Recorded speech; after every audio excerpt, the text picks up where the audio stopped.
Welcome back. Welcome back. Oh, thank you very much. All right. Thanks for that. We were briefly talking about Ron and this word, gangling. We mentioned that in our previous lesson, remember? Mm-hmm. In contrast to Harry, how would you compare Harry to Ron? Harry is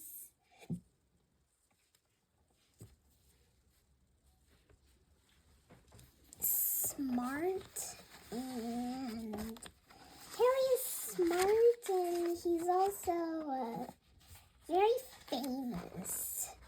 And Okay, let's do this. Can you start the sentence using although or even though? Although Harry Potter is very smart and stay and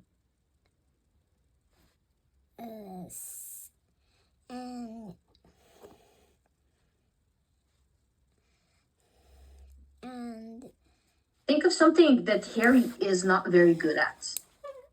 He's good at many things, but he's not perfect, is he? Yeah.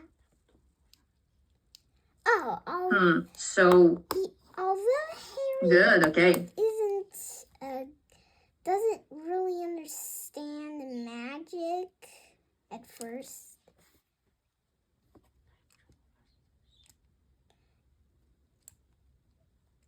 He doesn't know about the magic world.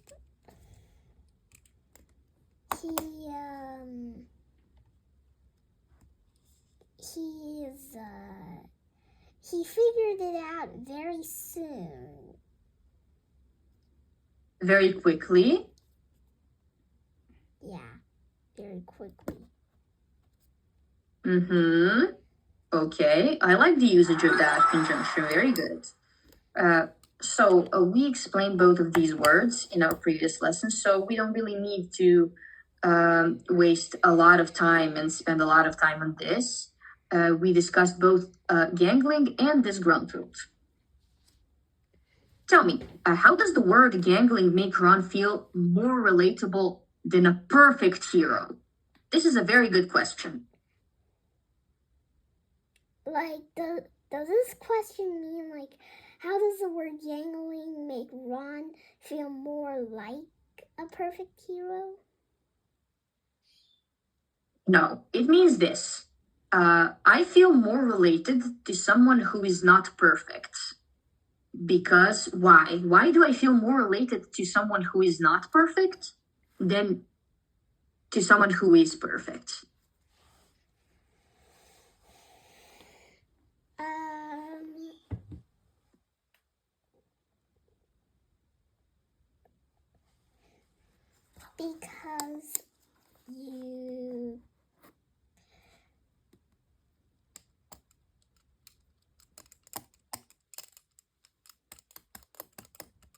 Because the imperfection is representative. The imperfection in Ron is representative of imperfection in me. That makes Ron realistic. What? Okay, look at it like this. You told me you like Hermione. How do you relate to Hermione, to her character?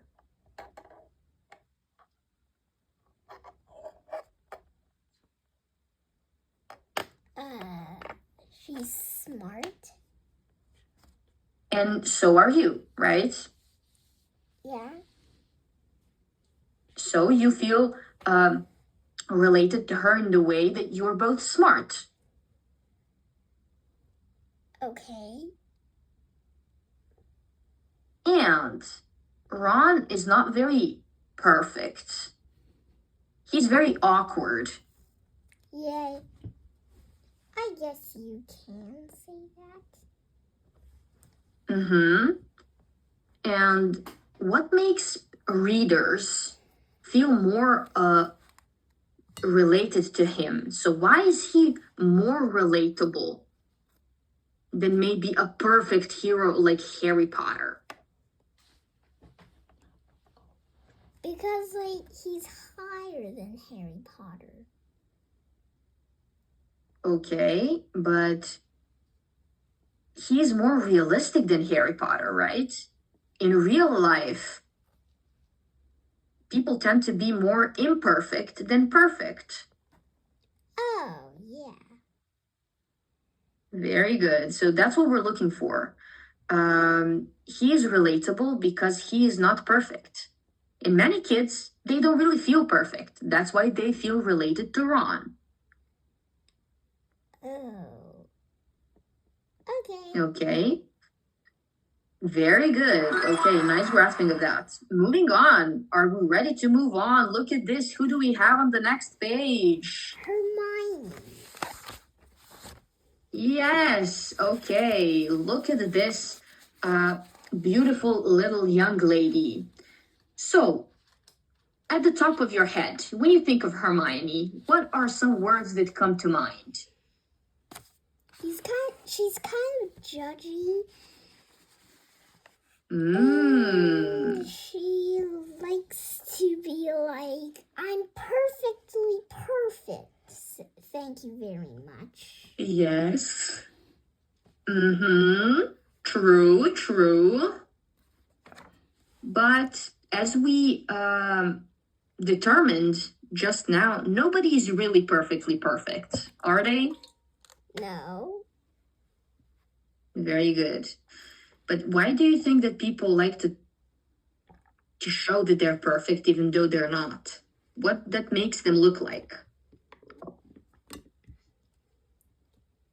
They want maybe like they want people to remember them as a good like a pretty nice person, like a person that is really rich or something, and like very smart, like a very good person, like those kind of person that can be like that can have a very good career, or do you mean like, or do you mean you do you mean like do you mean like you mean I want to say no at all?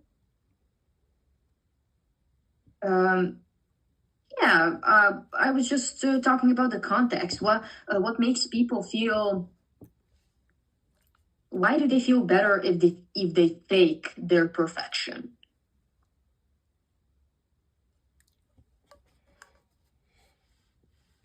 Sorry. What I don't really understand. Like, what does fake their perfection mean? Like, do they want to fake what they're good at? They want to lie to people. So they want to present themselves in a way that is not realistic. So they lie. For example, I could walk in a room and tell everyone that I'm the best at some sports and that I'm very good at maths and that I can fly. And everyone would think that I'm really good. Everyone would have so high of an opinion about me, but that's not true. I'm lying. Why am I lying to people about this? So that people would give you a good impression, maybe? So that I would give people the good impression, so that I would leave a good impression on people. Oh.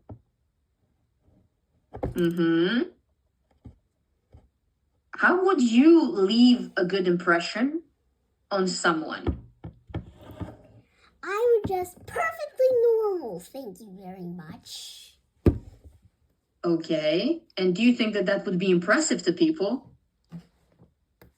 Well, not really, but I feel like but maybe like you can like behave, maybe people would think you're a very good kid.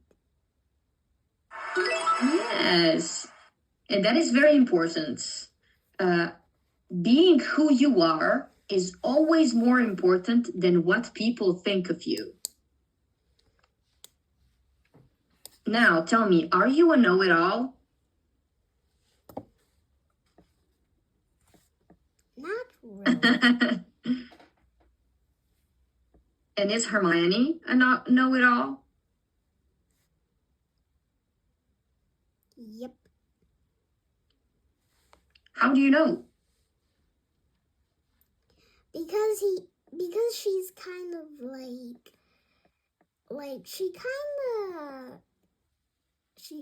I just kind of see this where like she does the spells exactly right. First try. Yes. Very well. And does she correct other people? Very much. Yeah. Yes, very good.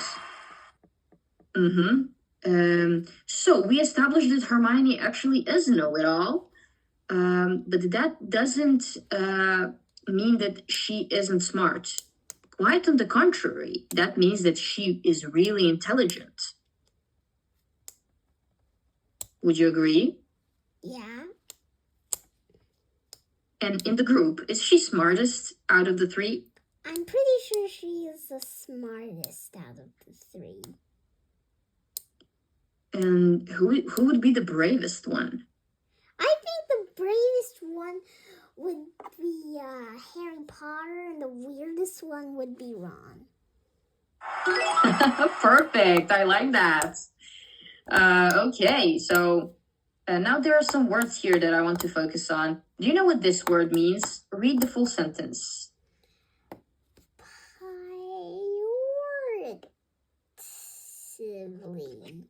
Pejoratively. Pejoratively. Pejoratively.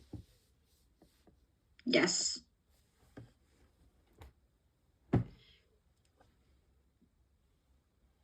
So let's waste no more time. I'm just going to let you know. So pejoratively is a difficult word that you won't be using so often.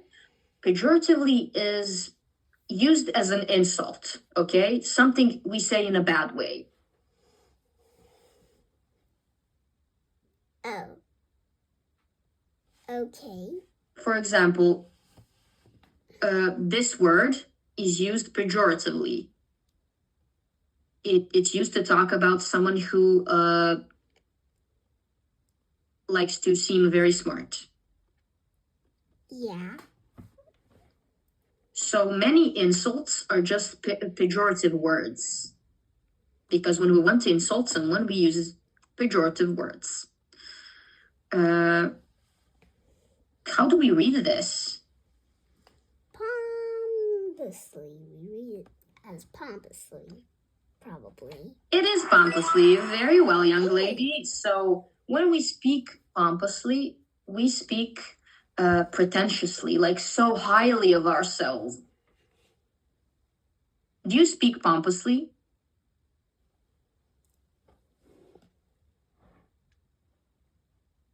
No, I don't. You don't? Okay, I'm gonna believe you. I don't either, and I don't think you do too. I agree with you. So, can you use pompously in a sentence? You can look at this one. Definition. Self-important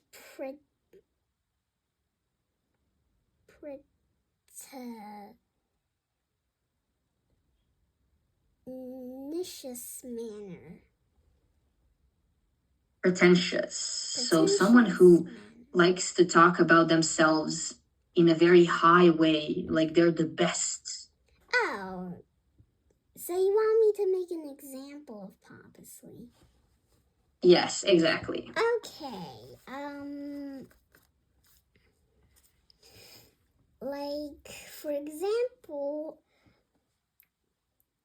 the squirrel thinks it's better than the crow because it says that I'm better at calculating and always lands on my feet. Pop. The squirrel says pompously. Perfect. Okay, that was a perfect example. I'm really very, very pleased. So we love Hermione, right? We love her ginger hair. We love that she's intelligent. What do you love the most about her? She's like smart. Mm-hmm. And Okay, so that's and I don't know why she is not in Ravenclaw somehow. right. That's my thought exactly. But I think for the plot, for the book, they had to be in the same house in Gryffindor, all three of them, for their friendship to make sense. Yeah, they just didn't think it through so much because Hermione is extremely smart. If you just make her like not so smart, then she would probably be in Gryffindor. But she's kind of like a little Slytherin, but also a little Ravenclaw, which I don't think she is kind of brave like Gryffindor. Well, sometimes she's just a little shy. That's what I mean. Perfect. So she has a lot of different faces to her, right? A lot of different sides of Hermione we can see. Very well put, Ivanka. I like that. She's introduced as bossy. Would you agree with this? Is she bossy? Does she like to boss people around? She does like to do that. Mm-hmm. And why do you think she's introduced this way? What does this tell us about her? Probably, this tells us that she likes to judge people. Like, she's judgmental. Okay, I agree with that, but I would like to add something. I think that she stands her ground. Have you heard that expression before? Nope.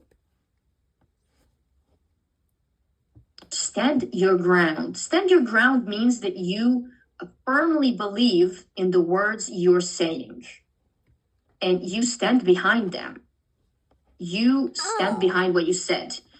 Yes, you defend your attitudes and your opinions, and I think she's like that. I guess. Okay, so we talked a lot about her. I gave her a new haircut, as you can see. Wow. She's very red now.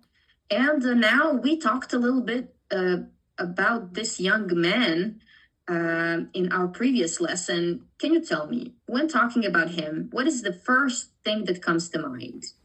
The first thing that comes to mind is that he's a jerk. Okay. Besides that?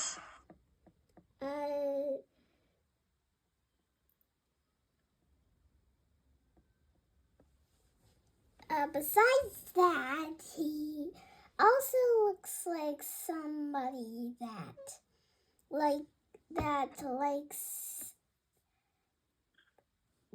is like pretty rich.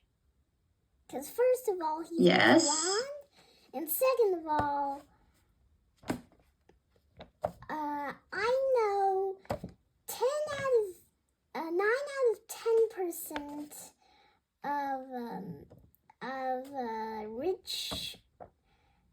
rich kids are like kind of like jerks because they know they're better and they can prove it. Yes. Yeah, very good assessment. We covered this word in our previous lesson. What about this one? You just spoke a little bit to this. Elitism, elite. What does this stand for? Elitism stands for like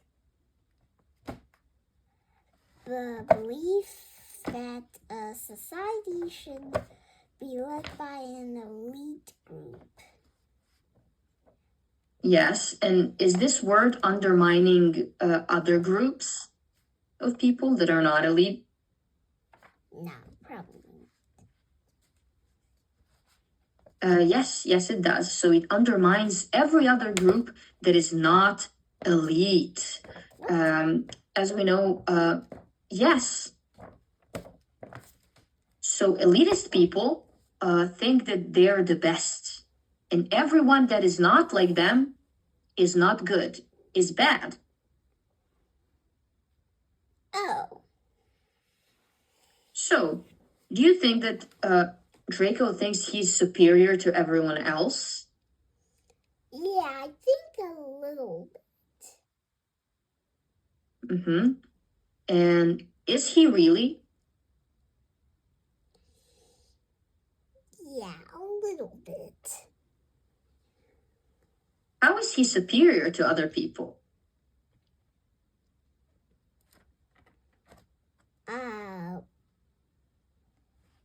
Well, I guess maybe like so sometimes he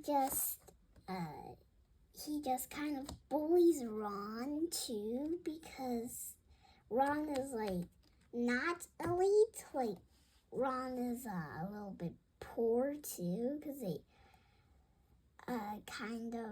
don't really have so much money. Let's just say not so much. I can't say that they don't have money. They have money, but not so much money or cash. So, very good. Okay. Well, you were very good in today's class. I have a question for you. Are you ready? Yes, I'm ready. Of course you are. Okay, let's see how white text look. Oh my god, that is so cute. What's that? That's a squirrel. I'm not done yet. Really? Yep. Oh, yeah. There's the tail, and oh my god! I love it. It is so cute. And it's purple. Oh, Yep. Is it holding a nut? No, that's its belly, but I can make a nut. Okay, let's see a nut. Aww. That's so cute. Thank you. You're welcome. You're very talented. Okay, I was just gonna focus on conjunctions for a brief moment. Since we started off so good, let's focus on this. Maybe we can talk a little about character insight. Are you familiar with Hagrid and Professor Snape? Yep. Okay, let's try and do this. Let's talk about character insight task. We have Hagrid versus Snape. I want you to use whereas and or while. Okay. Nope, not this big. Look at this. How are Hagrid and Snape different? I want you to compare them using these contrast conjunctions. Whereas and while. Can you do that? Let's try it. Okay.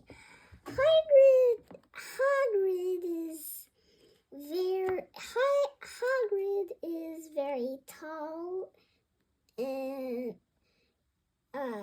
hairy. I don't mean like he's tall and kind of Harry Potter. I mean like he's tall and kind of hairy. Like he has hair. Yes.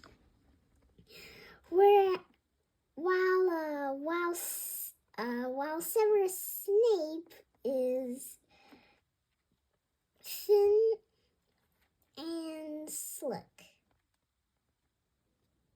Very good. There you go. I like that. That was a perfect example. Just what I was looking for. Do you have any questions for me? No, I don't have any questions. Okay, then have a beautiful evening, and I will see you in the next class. Okay? Okay, see you next time. See you next time. Bye bye.